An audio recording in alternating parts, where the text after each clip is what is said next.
ಅಂತಾರಾಷ್ಟ್ರೀಯ ವ್ಯಾಪಾರದ ಒಂದು ಸಿದ್ಧಾಂತಗಳನ್ನು ಮತ್ತು ಅದರೊಂದಿಗೆ ಈ ಸುಂಕಗಳ ಒಂದು ಎಫೆಕ್ಟ್ ಹೇಗಿರುತ್ತೆ, ಸೊ ಅದು ಅಂತಾರಾಷ್ಟ್ರೀಯ ಮಟ್ಟದಲ್ಲಿ ದೇಶಗಳ ನಡುವೆ ಹೇಗೆ ಅದನ್ನು ವಿಧಿಸಲಾಗುತ್ತೆ ಮತ್ತು ಹೇಗೆ ಆಮದು ರಫ್ತುಗಳನ್ನು ಕಂಟ್ರೋಲ್ ಮಾಡಲಾಗುತ್ತೆ ಮತ್ತು ಎಫೆಕ್ಟ್ ಯಾವ ರೀತಿ ಆಗುತ್ತೆ ಅನ್ನೋದನ್ನು ಕೂಡ ಹಿಂದಿನ ಕ್ಲಾಸಲ್ಲಿ ನಾವು ವಿಶೇಷವಾಗಿ ಡಿಸ್ಕಷನ್ ಮಾಡಿದ್ವಿ ವಿತ್ ಡೈಗ್ರಾಮ್ ಆಲ್ಸೋ. ಸೊ ಹಾಗಿದ ಮೇಲೆ ಇಲ್ಲಿ ಈ ಒಂದು ಅಂತಾರಾಷ್ಟ್ರೀಯ ಮಟ್ಟದಲ್ಲಿ ಈ ಸುಂಕ ಅಂತ ಬಂದಾಗ ಸೊ ಅದಕ್ಕೆ ಹಲವಾರು ರೀತಿಯ ಏನು ಈ ನಿರ್ಬಂಧಗಳನ್ನು ವಿಧಿಸ್ತೀವಿ ಅಂಥೇಳಿ ನಾವು ಅಂದ್ಕೊಳ್ತೀವಿ. ಹೀಗಾಗಿ ಒಂದು ರಾಷ್ಟ್ರ ಆಮದು ಮಾತ್ರ ಕಡಿಮೆ ಮಾಡ್ಕೊಳ್ಬೇಕು, ರಫ್ತು ಹೆಚ್ಚು ಮಾಡಬೇಕು, ಇದರಿಂದ ಅದಕ್ಕೆ ಲಾಭದಾಯಕ ಆಗುತ್ತೆ ಅನ್ನೋದು ಒಂದು ಕಡೆ ಆತಂದ್ರೆ, ಇಲ್ಲಿ ಕೆಲವೊಂದು ಸಿದ್ಧಾಂತಗಳು ಏನು ಮಾಡ್ತಾವಂದ್ರೆ ಆಮದು ಮತ್ತು ರಫ್ತು ಎರಡನ್ನೂ ಕೂಡ ಮಾಡ್ತಿರಬೇಕು, ಅಂದಾಗಲೇ ಮಾತ್ರ ಅಂತಾರಾಷ್ಟ್ರೀಯ ವ್ಯಾಪಾರ ಲಾಭದಾಯಕ ಆಗಿರುತ್ತೆ ಅನ್ನೋದನ್ನು ಕೆಲವೊಂದು ಸಿದ್ಧಾಂತಗಳು ವಿಶೇಷವಾಗಿ ನಮಗೆ ಹೇಳಿಕೊಡ್ತವೆ. ಸೊ ಅಂಥದ್ರಲ್ಲಿ ನಾವು ಈ ಆಪ್ಟಿಮಮ್ ಟ್ಯಾರಿಫ್ ಅಂತ ಬರುತ್ತೆ, ಆದರ್ಶ ಸುಂಕ ಅಂಥೇಳಿ. ಸೊ ಆದರ್ಶ ಸುಂಕ ಅಂದರೆ ಏನು, ನಾವು ವಿದೇಶದಿಂದ ಬರುವಂತಹ ಈ ಆಮದುಗಳ ಮೇಲೆ ಎಷ್ಟು ಪ್ರಮಾಣದ ಸುಂಕವನ್ನು ವಿಧಿಸಿದ್ರೆ ಅದು ನಮಗೆ ಲಾಭದಾಯಕ ಆಗುತ್ತೆ ಅನ್ನೋದನ್ನು ನಿರ್ಧಾರ ಮಾಡಬೇಕಾಗತ್ತೆ. ಸೊ ಆ ನಿರ್ಧಾರ ಮಾಡುವಂತಹ ಸಂದರ್ಭದಲ್ಲಿ ನಾವು ಕನ್ಸಿಡರ್ ಮಾಡುವಂತಹ ಕೆಲವೊಂದು ಕಾನ್ಸೆಪ್ಟ್ಗಳನ್ನು ನಾವಿಲ್ಲಿ ಡಿಸ್ಕಷನ್ ಮಾಡ್ತಾ ಇದ್ವಿ. ಅಂತಂದರೆ ಈಗ ನಾವು ಫಾರ್ ಎಕ್ಸಾಂಪಲ್ ಅನುಭೋಗಿಯ ಆದರ್ಶ ಆಯ್ಕೆ ಅಂತ ಹೇಳ್ತಾ ಇದ್ವಿ. ಸೊ ಅನುಭೋಗದ ಆದರ್ಶ ಆಯ್ಕೆಯನ್ನು ಅರ್ಥ ಮಾಡಿಕೊಳ್ಳುವಂಥ ಸಂದರ್ಭದಲ್ಲಿ ಇದು ಮೈಕ್ರೋ ಎಕನಾಮಿಕ್ಸಲ್ಲಿ ಬರುತ್ತೆ, ನಿಮಗೆಲ್ಲ ಗೊತ್ತಿರುವಂಥದ್ದು. ಸೊ ಅನುಭೋಗಿಯ ಆದರ್ಶ ಆಯ್ಕೆಯನ್ನು ಅರ್ಥ ಮಾಡಿಕೊಳ್ಳುವಂಥ ಸಂದರ್ಭದಲ್ಲಿ ಅಲ್ಲಿ ಈ ಔದಾಸೀನ ವಕ್ರರೇಖೆಗಳನ್ನು ಮತ್ತು ಬಜೆಟ್ ರೇಖೆಯನ್ನು ನಾವು ಕನ್ಸಿಡರ್ ಮಾಡ್ತಿದ್ವಿ. ಅಂದರೆ ಅನುಭೋಗಿಯ ಆದಾಯ ನಿರ್ದಿಷ್ಟವಾಗಿ ಇದ್ದಾಗ ಮತ್ತು ಸರಕಿನ ಬೆಲೆ ನಿರ್ದಿಷ್ಟವಾಗಿದ್ದಾಗ ಅನುಭೋಗಿ ಹೇಗೆ ಗರಿಷ್ಠ ತೃಪ್ತಿಯನ್ನು ಪಡ್ಕೊಳ್ತಾನೆ ಅನ್ನೋದನ್ನು ಈ ಅನುಭೋಗಿಯ ಆದರ್ಶ ಆಯ್ಕೆ ಅಂತ ಕರಿತಾ ಇದ್ವಿ. ಅಂದರೆ ಕನ್ಸ್ಯೂಮರ್ ಆಪ್ಟಿಮಲ್ ಚಾಯ್ಸ್ ಅಂತಲೂ ಕೂಡ ಕರಿತೀವಿ, ಆಪ್ಟಿಮಲ್ ಚಾಯ್ಸ್ ಆಫ್ ಕನ್ಸ್ಯೂಮರ್ ಅಂತ ಕೂಡ ಕರಿತೀವಿ. ಸೊ ಇದನ್ನು ನಾವು ಡಿಸ್ಕಷನ್ ಮಾಡಿದ್ವಿ. ಅಲ್ಲಿ ಹೇಗೆ ಈ ಔದಾಸೀನ ವಕ್ರರೇಖೆ ನಮಗೆ ಹೆಚ್ಚಿನ ತೃಪ್ತಿಯನ್ನು ನೀಡುತ್ತದೆ ಅನ್ನೋದನ್ನು ಕೂಡ ನಾವು ಡಿಸ್ಕಷನ್ ಮಾಡಿದ್ವಿ. ಸೊ ಅದೇ ರೀತಿ ಇಲ್ಲಿ ಕೂಡ ಈ ಎರಡು ನಿವೇದನಾ ರೇಖೆಗಳಂತ ಬರ್ತಾವೆ. ನಿವೇದನಾ ರೇಖೆಗಳಂದ್ರೆ ಇಲ್ಲಿ ಐಸಿ ರೇಖೆಗಳು ಅಥವಾ ಈ ಔದಾಸೀನ ವಕ್ರರೇಖೆಗಳಂತ ಕರೆಯೋದ್ರ ಬದಲಾಗಿ ನಾವು ಏನು ಕರಿತೀವಿ ಅಂತಂದ್ರೆ ಇವುಗಳಿಗೆ ಆಫರ್ ಕರ್ವ್ ಅಂತ ಕರಿತೀವಿ, ಆಫರ್ ಕರ್ವ್ ಅಂತೇಳಿ. ಓಕೆನಾ, ಆಫರ್ ಕರ್ವ್ ಅಂತ ಕರಿತೀವಿ. ಇದು ಬಹಳ ಇಂಟರ್ನ್ಯಾಷನಲ್ ಎಕನಾಮಿಕ್ಸಲ್ಲಿ ಸ್ಪೆಷಲಾಗಿ ರಾಷ್ಟ್ರಗಳ ಮಧ್ಯೆ ವ್ಯವಹಾರ ನಡೆಯುವಂಥ ಸಂದರ್ಭದಲ್ಲಿ ಪರಿಗಣಿಸುವಂತಹ ರೇಖೆಗಳಿವು. ಈಗ ನಾವು ಡಿಸ್ಕಷನ್ ಮಾಡ್ತಾ ಇರೋದು ಈ ರೇಖೆಗಳು ಹೇಗೆ ಬರ್ತಾವ ಮತ್ತು ಈ ರೇಖೆಗಳ ಸಹಾಯದಿಂದ ನಾವು ಹೇಗೆ ಈ ಸುಂಕದ ಒಂದು ಆದರ್ಶವನ್ನು ಅಥವಾ ಆದರ್ಶ ಸುಂಕವನ್ನು ಹೇಗೆ ಅರ್ಥ ಮಾಡ್ಕೊಳ್ಳಾಗುತ್ತೆ, ಸೊ ಅದನ್ನು ನೋಡಬೇಕಾಗಿರುವಂಥದ್ದು. ಸೊ ಇದು ನಮಗೆ ಅರ್ಥ ಆಗಬೇಕಾತಂದ್ರೆ ಈ ಒಂದು ಆಫರ್ ಕರ್ವ್, ಆಲ್ಫ್ರೆಡ್ ಮಾರ್ಷಲ್ ಅವರು ನೀಡಿರುವಂತಹ ಈ ಒಂದು ಆಫರ್ ಕರ್ವ್ ನಾವು ತಿಳಿಬೇಕಾತಂದ್ರೆ ಅದಕ್ಕಿಂತ ಪೂರ್ವದಲ್ಲಿ ಇರುವಂತಹ ಒಂದು ಪರಸ್ಪರ ಬೇಡಿಕೆ ಸಿದ್ಧಾಂತವನ್ನು ಅರ್ಥ ಮಾಡ್ಕೊಳ್ಬೇಕಾಗತ್ತೆ. ಓಕೆನಾ, ಈ ಪರಸ್ಪರ ಬೇಡಿಕೆ ಸಿದ್ಧಾಂತ ಅರ್ಥ ಆದರೆ ಮಾತ್ರ ನಿವೇದನಾ ರೇಖೆ ಯಾಕೆ ಬಂತು ಅನ್ನೋದು ಕನ್ಫರ್ಮ್ ಆಗುತ್ತೆ. ಸೊ ನಿವೇದನಾ ರೇಖೆಗಳಿಂದ ಅಥವಾ ಆಫರ್ ಕರ್ವ್ಗಳಿಂದಲೇ ನಾವು ಏನು ಅರ್ಥ ಮಾಡ್ಕೊಳ್ಬೋದು, ಈ ಅಂತಾರಾಷ್ಟ್ರೀಯ ವ್ಯಾಪಾರದಲ್ಲಿ ಈ ಆದರ್ಶ ಸುಂಕ ಅಂದರೆ ಏನು, ಎಷ್ಟು ವಿಧಿಸಿದರೆ ಎರಡೂ ರಾಷ್ಟ್ರಗಳಿಗೆ ಅನುಕೂಲ ಆಗುತ್ತೆ ಅನ್ನೋದನ್ನು ನಾವು ಪರಿಗಣಿಸಬೇಕಾಗತ್ತೆ. ಅದನ್ನು ನೆಕ್ಸ್ಟ್ ನೋಡೋಣ. ಸೊ ಈಗ ಈ ಪರಸ್ಪರ ಬೇಡಿಕೆ ಸಿದ್ಧಾಂತ ಅಂದರೆ ಏನು, ಎಸ್ ಇದನ್ನು ಕೊಟ್ಟವ್ರು ಯಾರು ಅಂದ್ರೆ ಬೈ ಜೆ.ಎಸ್. ಮಿಲ್ ಅಂಥೇಳಿ. ಓಕೆನಾ, ದ ಥಿಯರಿ ಆಫ್ ರಿಸಿಪ್ರೋಕಲ್ ಡಿಮ್ಯಾಂಡ್ ಅಂತೇಳಿ. ಸೊ ಡಿಮ್ಯಾಂಡ್ ಅಂದರೆ ನಮ್ಗೆ ಈಗಾಗಲೇ ಗೊತ್ತಿದೆ. ಬೇಡಿಕೆ ಅಂತಂದರೆ ಸರಕಿನ ಬೆಲೆ ಕಡಿಮೆ ಆದಾಗ ಬೇಡಿಕೆ ಹೆಚ್ಚಾಗೋದು ಅಥವಾ ಬೆಲೆ ಹೆಚ್ಚಾದಾಗ ಬೇಡಿಕೆ ಕಡಿಮೆ ಆಗೋದು. ಇದನ್ನು ಹೇಳಿಕೊಡುವಂಥದ್ದೇ ಆಲ್ಮೋಸ್ಟ್ ಏನು ಮಾಡ್ತೀವಿ, ಬೇಡಿಕೆ ರೇಖೆ ಅಂತ ನಾವು ಕರಿತೀವಿ. ಇನ್ನು ನಿರ್ದಿಷ್ಟ ಅವಧಿ ಮತ್ತು ಏನು ಮಾರುಕಟ್ಟೆ ಬೆಲೆಗಳಲ್ಲಿ ಅನುಭೋಗಿ ಏನು ಸರಕುಗಳನ್ನು ಕೊಂಡುಕೊಳ್ತಾನಲ್ಲ ಆ ಕೊಂಡುಕೊಳ್ಳುವಂಥ ಪ್ರಮಾಣಕ್ಕೂ ಕೂಡ ನಾವೇನು ಕರಿತೀವಿ, ಬೇಡಿಕೆ ಅಂತ ಕರಿತೀವಿ. ಸೊ ಹೀಗಿದ್ಮೇಲೆ ಈ ಪರಸ್ಪರ ಬೇಡಿಕೆ ಅನ್ನೋದು ಅಂತಾರಾಷ್ಟ್ರೀಯ ಮಟ್ಟದಲ್ಲಿ ಎಷ್ಟು ವಿಶೇಷವಾಗೈತೆ ಅಂತಂದ್ರೆ, ಈಗ ನೋಡಿ ಎ ಮತ್ತು ಬಿ ಅನ್ನೋ ಎರಡು ರಾಷ್ಟ್ರಗಳದಾವಂತ ಅನ್ಕೊಳ್ಳೋಣ. ಓಕೆನಾ, ಎ ರಾಷ್ಟ್ರ ಬಿ ರಾಷ್ಟ್ರಕ್ಕೆ ಸರಕುಗಳನ್ನ ರಫ್ತು ಮಾಡುತ್ತೆ, ಅದೇ ಥರ ಬಿ ರಾಷ್ಟ್ರದಿಂದ ಎ ರಾಷ್ಟ್ರ ಸರಕುಗಳನ್ನ ಆಮದು ಮಾಡಿಕೊಳ್ಳುತ್ತೆ. ಅದೇ ಥರ ಬಿ ರಾಷ್ಟ್ರ ರಫ್ತು ಮಾಡುತ್ತೆ, ಎ ರಾಷ್ಟ್ರದಿಂದ ಆಮದು ಮಾಡಿಕೊಳ್ಳುತ್ತೆ. ಸೊ ಈ ರೀತಿಯಾದ ಪ್ರಕ್ರಿಯೆ ಇದ್ದಾಗ ಇಲ್ಲಿ ನಿರ್ದಿಷ್ಟವಾಗಿ ಎಷ್ಟು ಸುಂಕನ ವಿಧಿಸಬೇಕು, ಓಕೆನಾ, ಎಷ್ಟು ಸುಂಕವನ್ನು ವಿಧಿಸಬೇಕು ಟ್ಯಾರಿಫ್ ಅಂತೇಳಿ. ಸೊ ಅದಕ್ಕೆ ನಾವು ವಿಶೇಷವಾಗಿ ಗಮನಿಸಬೇಕಾಗತ್ತೆ. ಈ ಸುಂಕವನ್ನು ವಿಧಿಸುವಂಥ ಸಂದರ್ಭದಲ್ಲಿ ಬೇಡಿಕೆ ಭಾಳ ಇಂಪಾರ್ಟೆಂಟ್ ಅಂತ ಹೇಳ್ತಾರೆ ಯಾರು, ಜೆ.ಎಸ್. ಮಿಲ್ ಅವರು. ಹೇಗೆ ಅಂತಂದ್ರೆ ಬಿ ರಾಷ್ಟ್ರ ಯಾವುದಕ್ಕೆ ಬೇಡಿಕೆ ಒಡ್ಡಬೇಕಾಗಿದೆ ಅಂದ್ರೆ ಅಮೆರಿಕದಲ್ಲಿ ಉತ್ಪಾದನೆ ಮಾಡುವಂಥ ಸರಕುಗಳಿಗೆ ಬೇಡಿಕೆ ಎಷ್ಟೈತಿ. ಉದಾಹರಣೆಗೆ ಬಿ ರಾಷ್ಟ್ರ ಅಮೆರಿಕದ ಒಂದು ಕಂಪ್ಯೂಟರ್ನ ಖರೀದಿ ಮಾಡೋಕ್ಕೆ ಬೇಡಿಕೆ ಒಡ್ಡಿದರೆ ಮಾತ್ರ ಅದು ಆಮದು ಮಾಡ್ಕೊಳುತ್ತೆ, ಹೊರತು ಸುಮ್ಮನೆ ಮಾಡ್ಕೊಳ್ಳೋದಿಲ್ಲ ಅಂತ ಅರ್ಥ. ಅದೇ ಥರ ಎ ರಾಷ್ಟ್ರವು ಕೂಡ ಬಿ ರಾಷ್ಟ್ರದಿಂದ ಯಾವುದೇ ಒಂದು ಸರಕನ್ನು, ಉದಾಹರಣೆಗೆ ಆಹಾರ ಪದಾರ್ಥಗಳನ್ನ ಆಮದು ಮಾಡ್ಕೊಳ್ಬೇಕಾದ್ರೆ ಆ ದೇಶದಲ್ಲಿ ಏನಾಗಿರಬೇಕು, ಆ ಸರಕುಗಳಿಗೆ ಬೇಡಿಕೆ ಇರಬೇಕಾಗತ್ತೆ. ಅಂದರೆ ಬಿ ರಾಷ್ಟ್ರದ ಸರಕುಗಳಿಗೆ ಈ ರಾಷ್ಟ್ರದಲ್ಲಿ ಬೇಡಿಕೆ ಇದ್ದಾಗ ಮಾತ್ರ ಆ ಸರಕುಗಳನ್ನ ಏನು ಮಾಡ್ಬೋದು, ಆಮದು ಮಾಡ್ಕೊಳ್ಬೋದು. ಹಾಗಾಗಿ ಎರಡೂ ರಾಷ್ಟ್ರದಲ್ಲಿ ಕೂಡ ಬೇಡಿಕೆ ಇದ್ದಾಗ ಮಾತ್ರ ಅಲ್ಲಿ ವ್ಯಾಪಾರ ಉದ್ಭವಿಸುತ್ತೆ, ಇಲ್ಲ ಅಂದರೆ ಇದು ಸಾಧ್ಯ ಇಲ್ಲ ಅಂತ ಹೇಳೋದೆ ಪರಸ್ಪರ ಬೇಡಿಕೆ ಸಿದ್ಧಾಂತದ ಅರ್ಥವಾಗಿದೆ. ಇನ್ನು ಅದನ್ನು ಸ್ವಲ್ಪ ಸಿಸ್ಟಮೆಟಿಕ್ಕಾಗಿ ನಾವು ನೋಡ್ಕೊಳ್ತಾ ಹೋದಾಗ, ಎಸ್, ಡೇವಿಡ್ ರಿಕಾರ್ಡರ್ ಸಾಪೇಕ್ಷ ವೆಚ್ಚದ ಸಿದ್ಧಾಂತದ ದೋಷಗಳನ್ನು ಸುಧಾರಿಸಿ ಮಿಲ್ ಅವರು ಏನು ಮಾಡಿದ್ದಾರೆ, ತಮ್ಮ ಸಿದ್ಧಾಂತವನ್ನು ವಿವರಿಸಿದ್ದಾರೆ. ಹಾಗಿದ್ಮೇಲೆ ನಮ್ಗೆ ಇನ್ನೂ ಒಂದು ಸಿದ್ಧಾಂತ ಗೊತ್ತಿರಬೇಕಾಗತ್ತೆ. ಅದು ಯಾವುದು ಅಂತಂದ್ರೆ David recorder comparative cost advantage theory ಅಂತ ನಾವು ಕರಿತೀವಿ.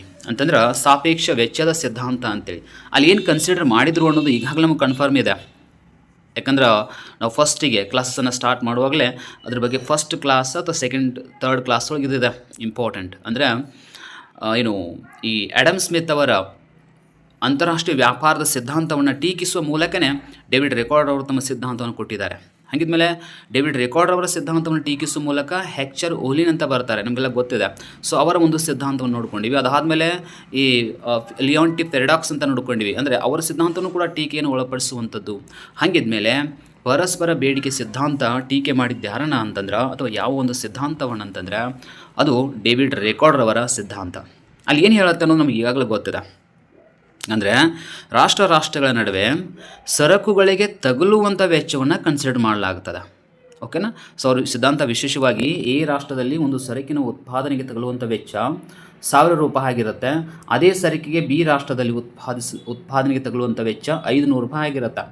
ಹಾಗಿದ್ಮೇಲೆ ಈ ರಾಷ್ಟ್ರ ಏನು ಮಾಡೋದಿಲ್ಲ, ಈ ಸರಕನ್ನು ಉತ್ಪಾದನೆ ಮಾಡೋದಿಲ್ಲ. ಅದ್ರ ಬದಲಾಗಿ ಬಿ ರಾಷ್ಟ್ರದಿಂದ ಈ 500 ರೂಪಾಯಿಗೆ ಸಿಗುವಂಥ ಸರಕನ್ನು ಏನು ಮಾಡುತ್ತಾ, ಆಮದು ಮಾಡ್ಕೊಳ್ಳುತ್ತೆ. ಅದೇ ಥರ ಇನ್ನೊಂದು ಸರಕು ಬಿ ರಾಷ್ಟ್ರದಲ್ಲಿ ಉತ್ಪಾದನೆ ಮಾಡಬೇಕಾದ್ರೆ 1000 ರೂಪಾಯಿ ತಗಲ್ತಾ ಇರುತ್ತೆ.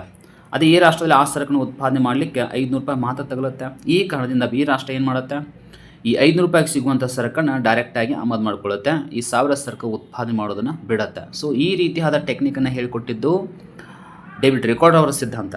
ಬಟ್ ಇಲ್ಲಿ ಬೇಡಿಕೆಯನ್ನು ಕನ್ಸಿಡರ್ ಮಾಡಿಲ್ಲ ಅನ್ನೋದನ್ನು ಟೀಕೆ ಮಾಡ್ತಾರೆ. ಯಾರು? JS ಮಿಲ್ ಅವರು. JS ಮಿಲ್ ಅವರು ಏನು ಟೀಕೆ ಮಾಡ್ತಾರೆ ಅಂತಂದ್ರೆ, ಡೇವಿಡ್ ರಿಕಾರ್ಡರ್ ಅವರು ಹೇಳಿರುವಂತಹ ಸಿದ್ಧಾಂತದಲ್ಲಿ ವೆಚ್ಚವನ್ನು ಮಾತ್ರ ಪರಿಗಣಿಸಲಾಗಿದೆ, ಆದರೆ ಆ ದೇಶದಲ್ಲಿ ಆ ಸರಕುಗಳಿಗೆ ಬೇಡಿಕೆ ಐತು ಇಲ್ಲೋ ಅನ್ನೋದನ್ನು ಹೇಳಬೇಕಾಗಿತ್ತು. ಓಕೆನಾ. ಅಂದರೆ ಉದಾಹರಣೆಗೆ ಬೆಲೆ ಕಡಿಮೆ, ಓಕೆ, ಈಗ ನಾವು 500 ರೂಪಾಯಿ ಸಿಗುತ್ತೆ ಅಂತ ತಿಳ್ಕೊಂಡು ಎಲ್ಲ ಸರಕನ್ನು ಆಮದು ಮಾಡ್ಕೊಳ್ಳಿಕ್ಕೆ ಆಗುತ್ತಾ? ನೆವರ್. ನಮ್ಮ ದೇಶದಲ್ಲಿ ಅದು ಅವಶ್ಯಕತೆ ಇರಬೇಕಲ್ಲ. ಓಕೆನಾ. ಅವಶ್ಯಕತೆ ಇದ್ದಾಗ ಮಾತ್ರ ನಾವು ಆಮದು ಮಾಡ್ಕೊಳ್ತೀವಿ, ಇಲ್ಲಾಂದರೆ ಇಲ್ಲ. ಹಾಗಿದ್ಮೇಲೆ ಬೇಡಿಕೆ ಬೇಕಾಗತ್ತೆ. ಮೇನ್ ಇಂಪಾರ್ಟೆಂಟ್ ಇರೋದೇ ಬೇಡಿಕೆಯನ್ನು ಇವರು ಏನು ಮಾಡಿಲ್ಲ, ತಮ್ಮ ಸಿದ್ಧಾಂತದಲ್ಲಿ ಪ್ರೆಸೆಂಟ್ ಮಾಡಿಲ್ಲ. ಓನ್ಲಿ ಇವರು ಕನ್ಸಿಡರ್ ಮಾಡಿದ್ದು ವೆಚ್ಚವನ್ನು ಮಾತ್ರ ಕನ್ಸಿಡರ್ ಮಾಡಿದ್ದಾರೆ ಅಂತ ತಿಳ್ಕೊಂಡೆ ಈ ಸಿದ್ಧಾಂತವನ್ನು, ಅಂದರೆ ಡೇವಿಡ್ ರಿಕಾರ್ಡರ್ ಅವರ ಸಾಪೇಕ್ಷ ವೆಚ್ಚದ ಸಿದ್ಧಾಂತದ ದೋಷಗಳನ್ನು ಸುಧಾರಿಸುವ ಮಟ್ಟಿಗೆ ಈ JS ಮಿಲ್ ಅವರು ತಮ್ಮ ಸಿದ್ಧಾಂತವನ್ನು ಪ್ರೆಸೆಂಟ್ ಮಾಡಿದ್ದಾರೆ ಅಂತಾರಾಷ್ಟ್ರೀಯ ವ್ಯಾಪಾರದಲ್ಲಿ ಅನ್ನೋದು ಕ್ಲಿಯರ್ ಆಗುತ್ತೆ.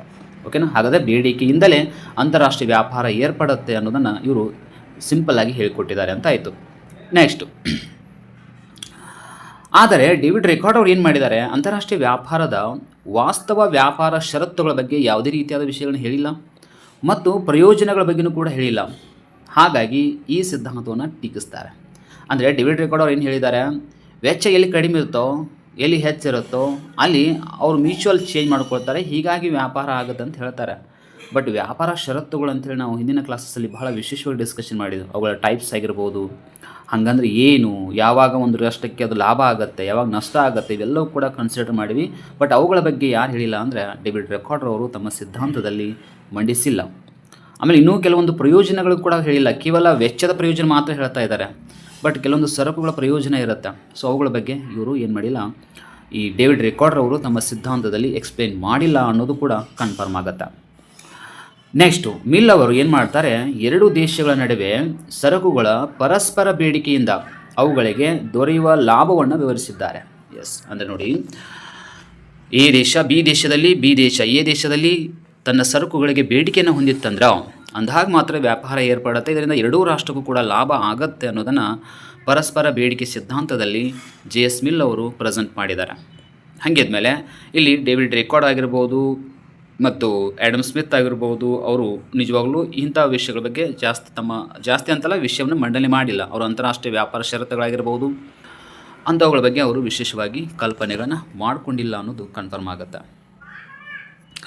ನೆಕ್ಸ್ಟು ಇದನ್ನು ಮಾರ್ಷಲ್ ಅವರ ನಿವೇದನಾ ರೇಖೆಗಳ ಮೂಲಕ ವಿವರಿಸಿದ್ದಾರೆ. ಎಸ್, ಇದೊಂದು ಭಾಳ ಇಂಪಾರ್ಟೆಂಟ್ ಪಾಯಿಂಟ್ ಹೈಲೈಟ್ ಮಾಡಿದ್ದಾರೆ.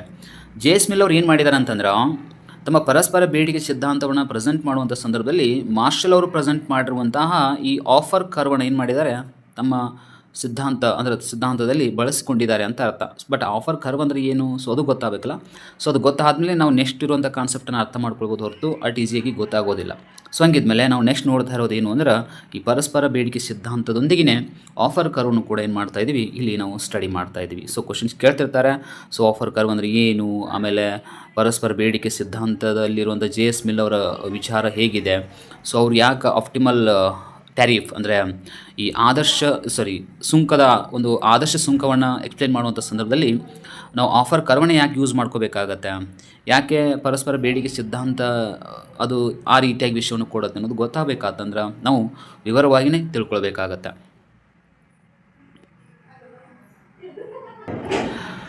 ಇಲ್ಲಿ ನಾವು ಗಮನಿಸಬಹುದು, ಎರಡು ರಾಷ್ಟ್ರಗಳ ಗಾತ್ರ ಮಹತ್ವ ಒಂದೇ ಆಗಿರುತ್ತವೆ ಅಂತ ಹೇಳಲಾಗಿದೆ. ಅಂತಂದ್ರೆ ಇಲ್ಲಿ ಆ ರಾಷ್ಟ್ರಗಳ ಸ್ಥಿತಿಗತಿಗಳನ್ನು ಕೂಡ ಹೇಗೆ ನಾವು ಪರಿಗಣಿಸ್ತೀವಿ ಅಂತಂದರೆ, ವಿಶೇಷವಾಗಿ ಇಲ್ಲಿ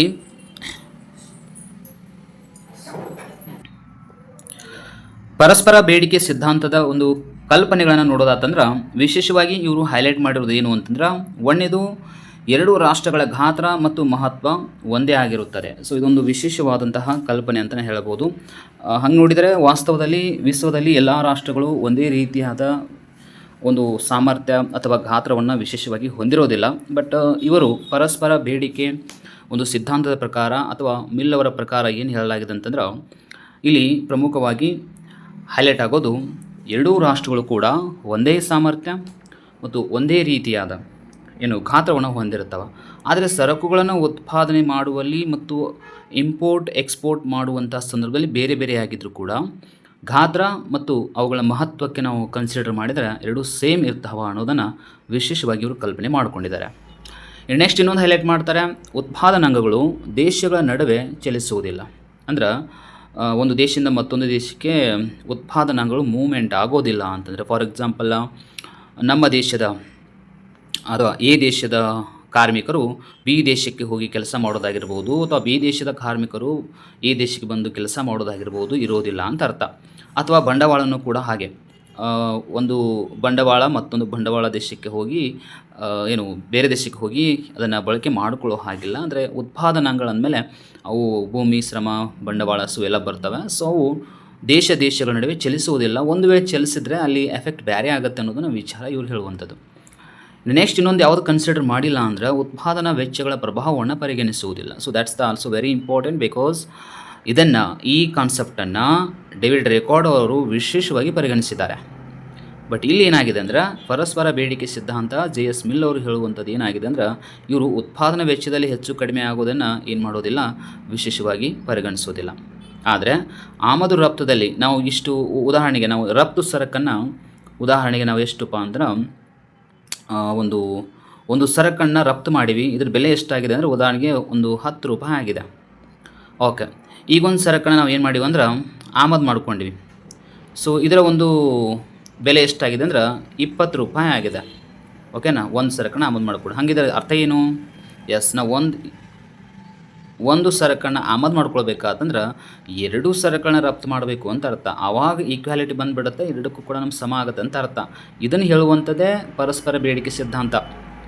ಅದನ್ನು ಬಿಟ್ಟು ಈ ಉತ್ಪಾದನೆ ವೆಚ್ಚ ಎಷ್ಟಾಯಿತು ಆ ರಾಷ್ಟ್ರದಲ್ಲಿ ಅನ್ನೋದನ್ನು ಮ್ಯಾಟ್ರ್ ಮಾಡ್ಕೊಳ್ಳೋದಿಲ್ಲ. ಹಾಗಾಗಿ ಇದನ್ನು ಈ ಡೇವಿಡ್ ರಿಕಾರ್ಡ್ ಅವರ ಸಿದ್ಧಾಂತವನ್ನು ಇಲ್ಲಿ ನೆಗ್ಲೆಕ್ಟ್ ಮಾಡಲಾಗಿದೆ ಅನ್ನೋದು ಕ್ಲಿಯರ್ ಆಗಿ ಗೊತ್ತಾಗುತ್ತೆ. ಯಾಕಂದರೆ ಡೇವಿಡ್ ರಿಕಾರ್ಡ್ ಅವರ ಸಿದ್ಧಾಂತ ಕಂಪ್ಲೀಟಾಗಿ ಉತ್ಪಾದನಾ ವೆಚ್ಚದ ಪ್ರಭಾವಕ್ಕೆ ಸಂಬಂಧಪಟ್ಟಂಥ ವಿಷಯವನ್ನೇ ಪ್ರೆಸೆಂಟ್ ಮಾಡುತ್ತೆ. ಸೊ ಇದು ಹಾಗಲ್ಲ, ಇಲ್ಲಿ ಅದನ್ನು ಕನ್ಸಿಡರ್ ಮಾಡೋಂಗಿಲ್ಲ. ನೆಕ್ಸ್ಟ್ ನಾನು ಕ್ರಿಟಿಸಿಸಮ್ ಮಾಡುವಾಗ ಪರಸ್ಪರ ಬೇಡಿಕೆ ಸಿದ್ಧಾಂತ ಅಥವಾ ಜೆ.ಎಸ್. ಮಿಲ್ ಅವರ ಸಿದ್ಧಾಂತವನ್ನು ಕ್ರಿಟಿಸಿಸಮ್ ಮಾಡುವಂಥ ಸಂದರ್ಭದಲ್ಲಿ ಈ 3 ಪಾಯಿಂಟನ್ನು ಹೈಲೈಟ್ ಆಗ್ತವೆ.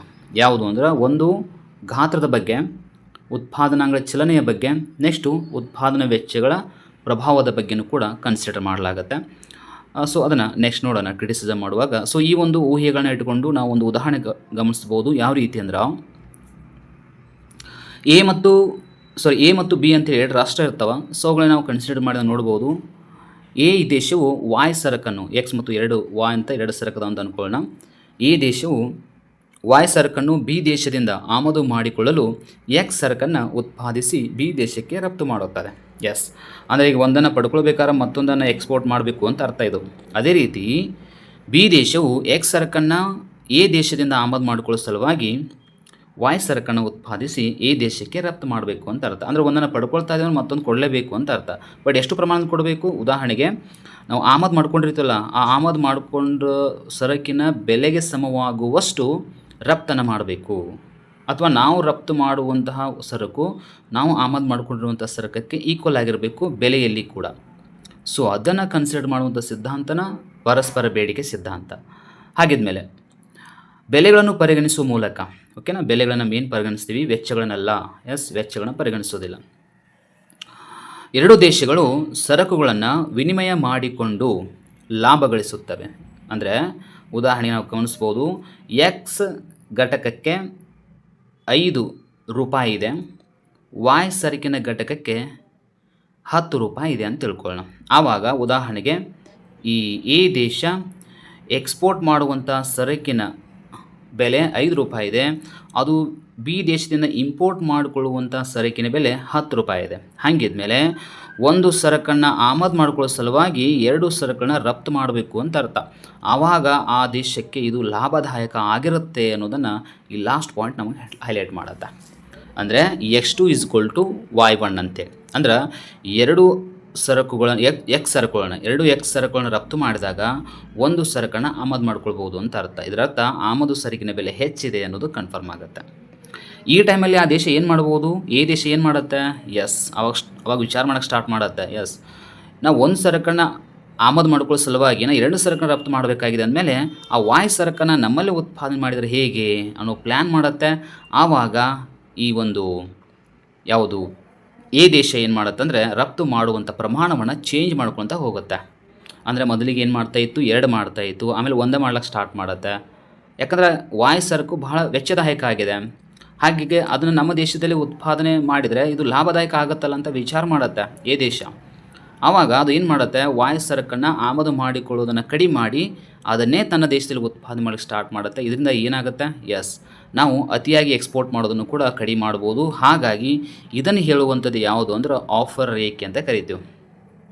ಅಂದರೆ ನಿವೇದನಾ ರೇಖೆ ಅಂತ ಇದಕ್ಕೆ ಕರಿತೀವಿ. ಅಂದರೆ ಒಂದು ದೇಶ ಏನು ಮಾಡುತ್ತೆ, ಒಂದು ದೇಶದಿಂದ ಆಮದು ಮಾಡ್ಕೊಳ್ತಾ ಇರುತ್ತೆ, ಆ ಸರಕು ಬಹಳ ವೆಚ್ಚದಾಯಕ ಅಥವಾ ತುಟ್ಟಿಯಾಗಿರುತ್ತೆ, ಬಹಳ ಬೆಲೆ ಇರುತ್ತೆ.